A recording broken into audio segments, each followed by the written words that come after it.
الحمد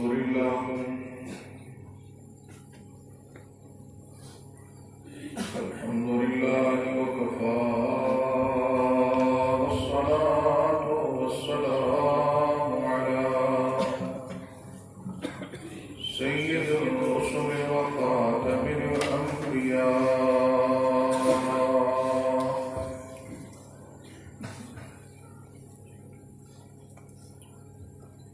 وعلى آله وأصحابه الأتقياء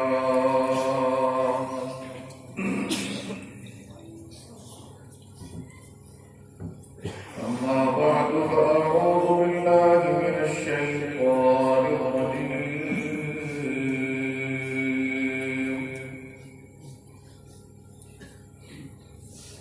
بسم الله الرحمن الرحيم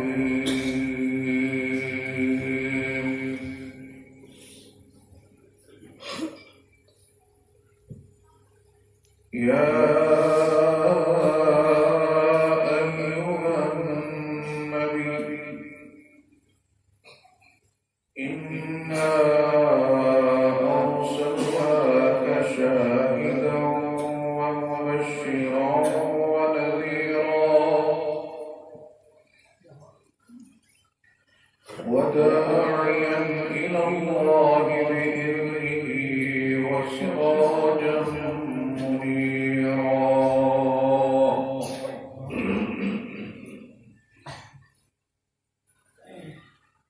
قال النبي صلى الله عليه وسلم لا يؤمن أحدكم حتى أكون أحب إليه من والده وولده والناس أجمعين. قال النبي صلى الله عليه وسلم حامل القرآن حامل لواء الإسلام ومن أكرمهم فقد أكرم الله.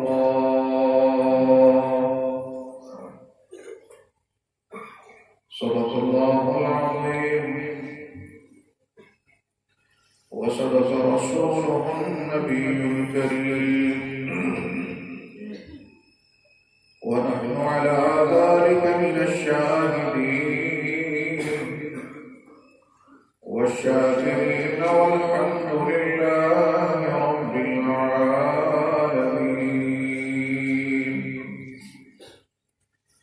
اللهم صل على سيدنا ومولانا محمد وعلى آل سيدنا ومولانا محمد وأصحابه سيدنا ومولانا محمد وبارك وسلم وصل عليه.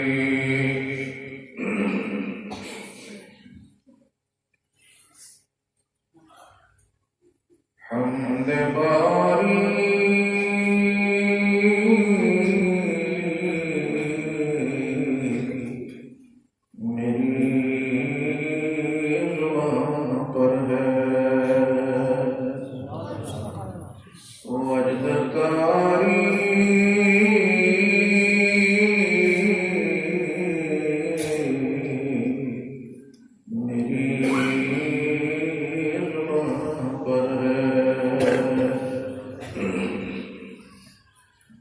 دم بدن لا الہ الا اللہ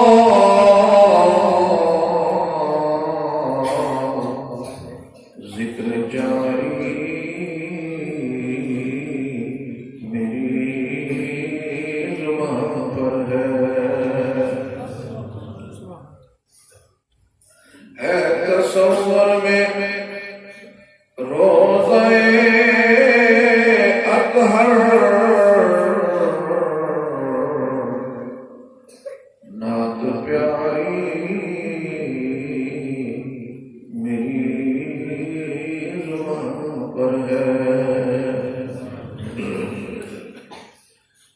ذکر پیاروں کا،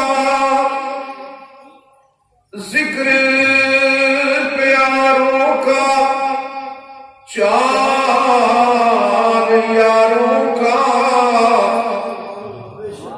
ذکر پیاروں کا، چار یاروں کا،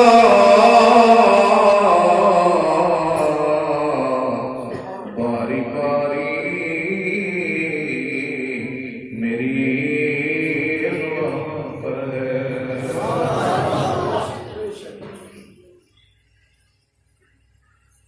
کہاں وہ شعراء کی، کہاں وہ شعراء کی سخن دانی میں ہے، کہاں وہ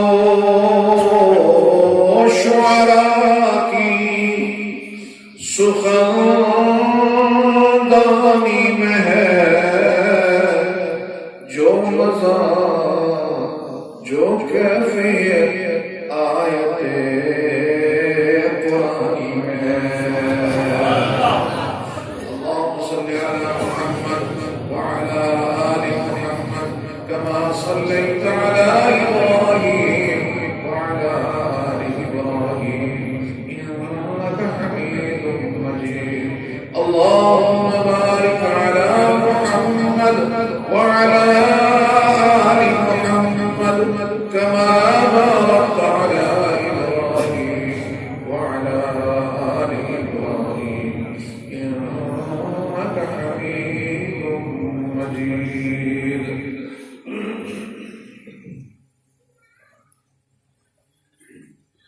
قابل تکریم و توقیر حضرات علماء کرام،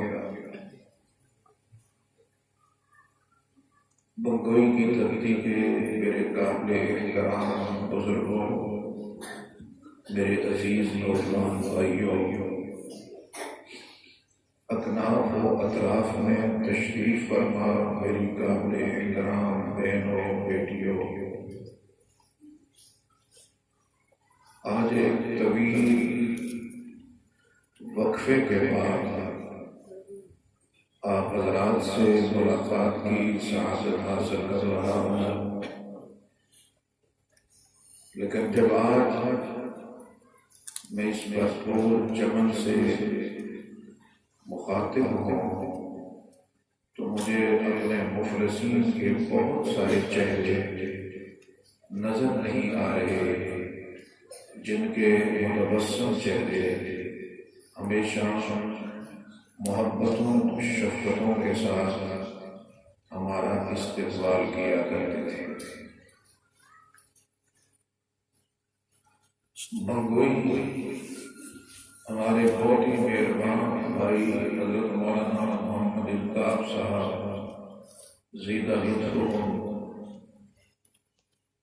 کی مسلسل محبت اور اصرار، حضرت والد مکرم رحمہ اللہ تعالی کو یہاں بار بار حاضر ہونے پہ مجبور کرتا تھا، اور ان کی مودت و محبت پھر ہمارے ساتھ بھی اسی طرح رہی، اور بار بار ان کی شفقتیں ہمیں کھینچ کر لے آتی۔ مجھے یاد ہے کہ غالباً 1982 یا 1983 میں یہاں والد صاحب کے ساتھ میں آیا، اور یہ ایک کو کا بڑا سا درخت تھا، اس کے نیچے جلسہ ہو رہا تھا، تو حضرت والد صاحب بھی اس میں آئے، مولانا عبدالعزیز رحمہ اللہ تعالیٰ بھی اس میں تشریف لائے، یہ عاجز بھی آیا، اور وہاں پر میری مختصر سی گفتگو ہوئی۔ مجھے آج بھی یاد ہے کہ میں نے دعا کے عنوان پر کوئی 10-15 منٹ بات کی، لوگوں نے بڑی محبتوں سے نوازا، پھر یہ سلسلہ چلتا رہا، پھر کچھ عرصہ باہر تعلیم کے لیے چلا گیا، واپسی پر بھی یہ سلسلہ چلتا رہا، لیکن سچی بات بالکل بجا فرمایا مولانا ابراز صاحب نے۔ مصروفیات اور مشغولیات اس قدر بڑھ گئی کہ باوجود خواہش ہونے کے، باوجود تمنا ہونے کے یہاں حاضری میں تاخیر ہوئی۔ مجھے اچھی طرح یاد ہے کہ میں ہر سال یہاں کے اجتماع میں آتا تھا۔ یہاں پتھروں کی بنی ہوئی ایک خوبصورت سی چھوٹی سی مسجد تھی، لیکن وہ بہت پرانی ہو چکی تھی۔ تو جب میں نے ہر سال ان کو کہا کہ بھائی اس مسجد کی طرف دیکھو، آپ کے گھر پکے ہو گئے، مسجد ابھی تک کچی ہے، تو یہ مناسب نہیں ہے، اس کو پکا کرو، تو وہ جلسے میں ہاں کر دیتے تھے۔ پھر ایک جلسہ ہوا، شاید شاہی صاحب کو یاد ہو یا نہ ہو، تو اس جلسے میں نے کہا کہ آئندہ برس اگر مجھے یہ خبر پہنچی کہ آپ نے اپنے مسجد نئی بنانی شروع کر دی ہے، پھر حاضری ہوگی ورنہ نہیں ہوگی۔ تو میں بدگوئی کے بہت پیارے بزرگوں دوستوں کا ممنون ہوں، انہوں نے میری اس التجا کو قبول کرتے ہوئے اس مسجد کو اثر دو تعمیر کیا۔ تو میں یہ کہہ سکتا ہوں کہ ہمارا خون بھی شامل ہے تزکیہ الاسلام میں، ہمیں بھی یاد کر لینا جب چمن میں بہار آئے۔ تو یہاں پر آج ہمارے بھائی مولانا ابراز صاحب، مولانا شاہد صاحب، اور پھر اس کے بعد ہمارے ضلع کے امیر مولانا افتخار صاحب، ان سب کی محبتیں مودتیں مجھے کھینچ لائی۔ اللہ رب العزت ہمارے آنے کو قبول و منظور فرمائے۔ میں آ رہا تھا، مولانا افراز صاحب کا بڑا بھرپور خطاب شروع تھا۔ یہ جوان صاحب لوگ اللہ رب العزت ان کے علم فضل میں اضافہ فرمائے اور امت کو استفادے کی توفیق عطا فرمائے۔ پھر اس کے بعد یہاں آیا تو دیکھا کہ اس ادارے نے اپنا پھل پیش کیا۔ ہر ادارہ اپنی جو پیداوار ہے وہ پیش کرتا ہے۔ آپ کے اس مدرسہ حسینیہ نے آپ کے سامنے پھل رکھا، 5 حافظ قرآن بچے آپ کو دیے۔ بظاہر آپ کی نظروں میں یہ کوئی بڑی بات نہیں ہے، لیکن آپ سے گزارش کرتا ہوں کہ رات جا کر 2 آیتیں یاد کرنا، تو پتہ لگ جائے گا کہ 30 بار یاد کرنا کتنا اوکھا کام ہے۔ ساری زندگی قل ہو اللہ پڑھتے ہو وہ بھی صحیح نہیں آتی، سورہ اخلاص پڑھتے ہو وہ بھی صحیح نہیں آتی۔ تو جن بچوں نے الف لام میم سے لے کر والناس تک قرآن یاد کر رکھا ہے، اس کی کتنی محنت ہے، اس کے اساتذہ کی کتنی محنت ہے، اس کے والدین کی کتنی محنت ہے۔ اللہ وحدہ لا شریک اساتذہ کو بھی اجر عظیم عطا فرمائے، بچوں کو بھی اجر عظیم عطا فرمائے، اور اس ادارے کے ساتھ تعاون کرنے والوں کو بھی اجر عظیم عطا فرمائے۔ لگنا منہ پھوٹ رہی ہے، چلو کہ بیٹا آدھا گھنٹہ کنڈیشن ترٹی نہیں آنی سامنے رسی کو ہی میرے قابل احترام دوستو، یہ جن بچوں نے قرآن حفظ کیا، یہ اللہ کا کرم ہے، اللہ کا فضل ہے کہ گزشتہ سال جو وفاق مدارس العربیہ پاکستان جس میں اس عاجز کو بھی اکابر نے اعتماد کر کے نائب صدارت کے اعزاز سے نوازا، اس میں 23,000 مدرسہ، 25 لاکھ اسٹوڈنٹ، اور گزشتہ سال صرف اور صرف قرآن کریم کے حفظ میں مکمل حافظوں نے جو امتحان دیا ان کی تعداد 78,000 سے زیادہ تھی۔ پوری دنیا میں حفاظ کرام کی یہ تعداد صرف اللہ نے پاکستان کے حصے میں رکھی ہے۔ اگر آج پاکستان بچا ہوا ہے تو وہ ہمارے لیڈروں کے اللے تللوں کی وجہ سے نہیں، اگر آج پاکستان محفوظ ہے تو وہ اس قرآن کی خدمت کی وجہ سے محفوظ ہے۔ آج کریا کریا، بستی بستی، نگر نگر یہ مدرسہ مہک رہا ہے اور دشمن دین اس مدرسے کو مٹانا چاہتا ہے۔ امت مصطفیٰ اس مدرسے کو بچانے کے لیے اپنا کردار ادا کر رہی ہے۔ انشاءاللہ العزیز ہم اس شمع الہی کو بجھنے نہیں دیں گے۔ سب کہتے ہیں انشاءاللہ، بلند آواز سے انشاءاللہ۔ کفر یہ چاہتا ہے مدرسہ مٹ جائے، کفر یہ چاہتا ہے یہ آواز دب جائے، لیکن یاد رکھ یہ آواز مٹے گی نہیں، یہ آواز دبے گی نہیں، بلکہ اس کے اندر ہر روز اضافہ ہوتا جائے گا۔ انشاءاللہ العزیز یہ امت اپنی اولاد کو قرآن کے لیے وقف کرتی جائے گی۔